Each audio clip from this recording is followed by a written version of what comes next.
চলতি মাসে প্রায় একই সময়ে শুরু হচ্ছে ফুটবল বিশ্বের বড় দুই প্রতিযোগিতা কোপা আমেরিকা এবং ইউরোপিয়ান চ্যাম্পিয়নশিপ। বিশ্বের সেরা সব ফুটবল দেশগুলো লড়বে দুই মহাদেশীয় শ্রেষ্ঠত্বের জন্য। তবে সাম্প্রতিক সময়ে প্রশ্ন উঠেছে দুটি প্রতিযোগিতার মধ্যে কোনটি সেরা আর কোনটি বা জেতা খুব কঠিন। ফুটবল ভক্ত এবং বিশেষজ্ঞদের মধ্যে এই প্রশ্ন অনেকদিন ধরেই ঘুরছে।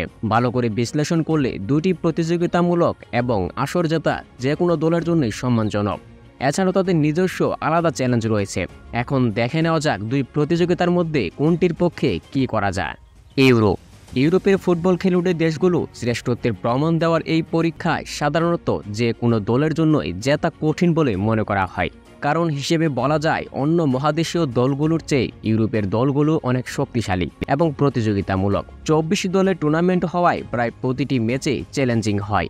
ইউরোপীয় দলগুলো একে অপরের সঙ্গে ক্লাব এবং আন্তর্জাতিক প্রতিযোগিতায় প্রায় মুখোমুখি হয়। অন্যদিকে লাতিন আমেরিকার দেশগুলোর ফুটবল শ্রেষ্ঠত্বের লড়াই কোপা আমেরিকা তার তীব্র এবং শারীরিক খেলার জন্য পরিচিত।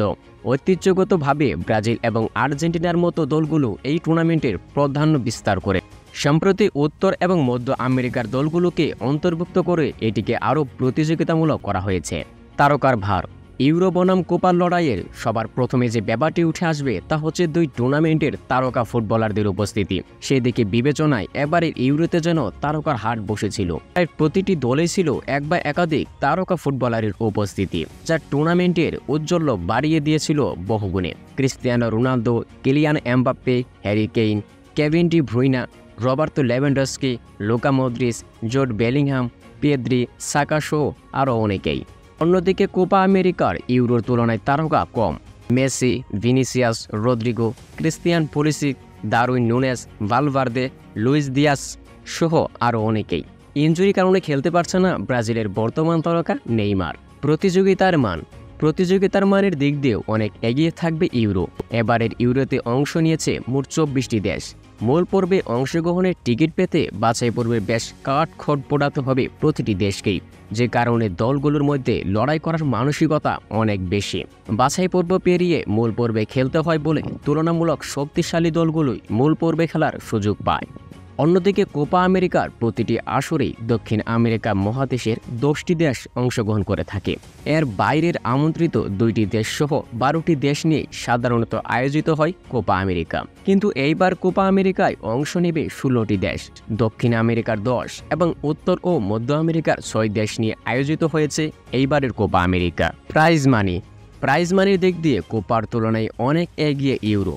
ফিফা বিশ্বকাপের পর অন্য যে কোনো আন্তর্জাতিক ফুটবল টুর্নামেন্টের থেকেই প্রাইজ মানির দিক দিয়ে অনেক বেশি এগিয়ে ইউরো কোয়ালিফাই করা 24টি দলই পাবে 9.25 মিলিয়ন ইউরো করে। গ্রুপ পর্বে একটি ম্যাচে জেতার জন্য দলগুলো পাবে 1.5 মিলিয়ন ইউরো। পরবর্তী রাউন্ডগুলো কোয়ালিফাই করা দলগুলো পাবে যথাক্রমে 2 মিলিয়ন, 3.25 মিলিয়ন এবং 5 মিলিয়ন ইউরো করে। অর্থাৎ 7 ম্যাচে প্রত্যেকটি জেতার পর পাবে মোট 34 মিলিয়ন ইউরো প্রাইজ মানি।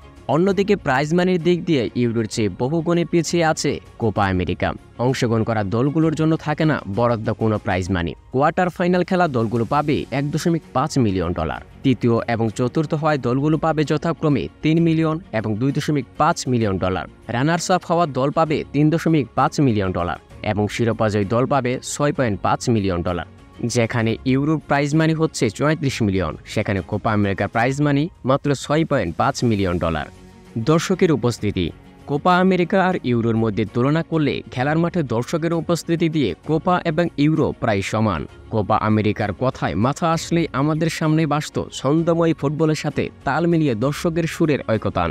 অপরদিকে ইউরোর গতিময় ফুটবলকে আরও প্রাণবন্ত করে তোলে দর্শক উপস্থিতি। মাঠে দর্শকদের সাপোর্ট পেয়ে খেলোয়াড়রা নিজেদের সেরাটা দিয়ে খেলার চেষ্টা করে, যার ফলে ইউরোতে দেখা যায় জমজমাট লড়াই। প্রিয় দর্শক, আজকের ভিডিওতে ছিল ইউরো বনাম কোপা আমেরিকা। আপনার কাছে এই দুই টুর্নামেন্টের মধ্যে কোন টুর্নামেন্ট আপনার পছন্দের তা অবশ্যই কমেন্ট করে জানাবেন। এবং এইবারের কোপা এবং ইউরো দুই টুর্নামেন্টের কোন দল জয়ী হওয়ার সম্ভাবনা রয়েছে তা অবশ্যই কমেন্ট করবেন।